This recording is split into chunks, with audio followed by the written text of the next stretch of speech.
भोपाल समेत एमपी के कई जिलों में बदला मौसम का मिजाज, जहां बारिश के साथ कई जिलों में ओले भी गिरे हैं और अगले 3 दिनों तक बारिश ओलावृष्टि के आसार नजर आ रहे हैं। बालाघाट और पांडुना में ओलावृष्टि का ऑरेंज अलर्ट जारी किया गया है। बैतूल, डिंडोरी, कटनी में ओलावृष्टि का ऑरेंज अलर्ट जारी किया गया है। जबलपुर, छिंदवाड़ा, सिवनी में ओलावृष्टि का ऑरेंज अलर्ट जारी किया गया है। और इस तरीके से आप ये देखिए कि तमाम बड़े बदलाव मौसम में देखने को मिल रहे हैं, जहां पर कई जगह पर येलो और कई जगह पर ऑरेंज अलर्ट जारी किया गया है। अब चूंकि इसका काफी ज्यादा असर भी पड़ता हुआ नजर आ रहा है। भोपाल समेत एमपी के कई जिले हैं जो कि इसकी चपेट में हैं। बारिश के साथ ही कई जिलों में ओले गिरने की प्रबल संभावनाएं बनती हुई नजर आ रही हैं। अगले 3 दिनों तक बारिश ओलावृष्टि के आसार। बालाघाट और पांडुना में ओलावृष्टि का ऑरेंज अलर्ट जारी हुआ है।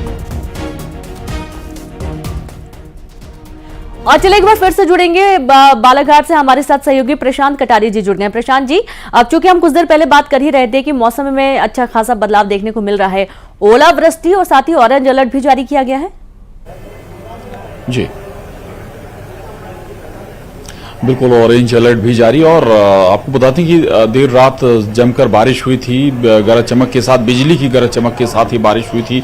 तेज हवाएं भी चल रही थी और उसी का असर हुआ था कि जो यहाँ पर अगर हम प्रधानमंत्री नरेंद्र मोदी के जो सभा स्थल है वहां की बात करें तो कुछ अव्यवस्थाएं हो गई थी। यही एक बड़ा कारण है कि अभी तक प्रधानमंत्री का मिनट टू मिनट कार्यक्रम भी नहीं आया।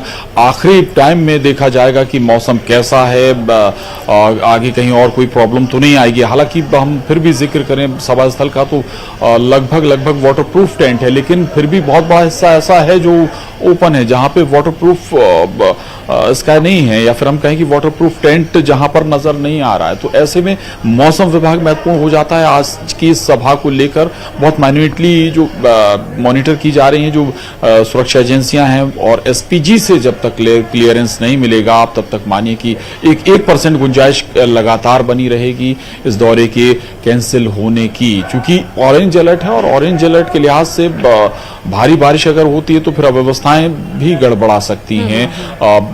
हेलीकॉप्टर को उड़ने में भी दिक्कत हो सकती है, फ्लाइट के लिए भी परेशानी हो सकती है। अब ये जरूर देखना होगा कि रूट कौन सा चूज करेगी एसपीजी, चूंकि अभी तक, और दूसरा एक और भी बात है जो कि रूट अभी तक क्लियर नहीं किया गया, किस रूट से आएंगे। इसकी एक बड़ी वजह यह भी है कि चूंकि ये नक्सलाइट बेल्ट है और नक्सलाइट बेल्ट मध्य प्रदेश का जो हिस्सा है, बालाघाट ये नक्सलाइट बेल्ट में आता है, नक्सली यहाँ पर एक्टिव रहते हैं, तो मौसम तो महत्वपूर्ण है ही। दूसरा एक ये भी एक वजह है कि आखिर किस रूट से आते हैं। 2 रूट जरूर तय किए गए हैं, एक तो जबलपुर या फिर गोंदिया, वहां के जरिए फिर हेलीकॉप्टर। हालांकि ये भी बता दें आपको कि प्रधानमंत्री की सभा के लिए जो एयरफोर्स का हेलीकॉप्टर पिछले कुछ दिन से लगातार मॉनिटर कर रहा है, चीजों को ऊपर से ऑब्जर्व कर रहा है क्या कुछ चल रहा है।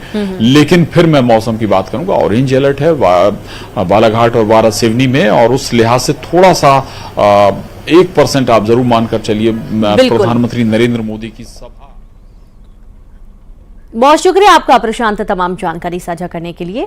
और चैत्र नवरात्रि का आज पहला दिन है। मंदिरों में सुबह से ही भक्तों का तांता लगा हुआ है। दर्शन पूजन के लिए लोग लाइन में खड़े हैं। नवरात्रि के पहले दिन आज घट स्थापित किया जाता है और मां शैलपुत्री की पूजा की जाती है। आज से लोगों का 9 दिन का व्रत भी शुरू होता है। लोग अपने घरों में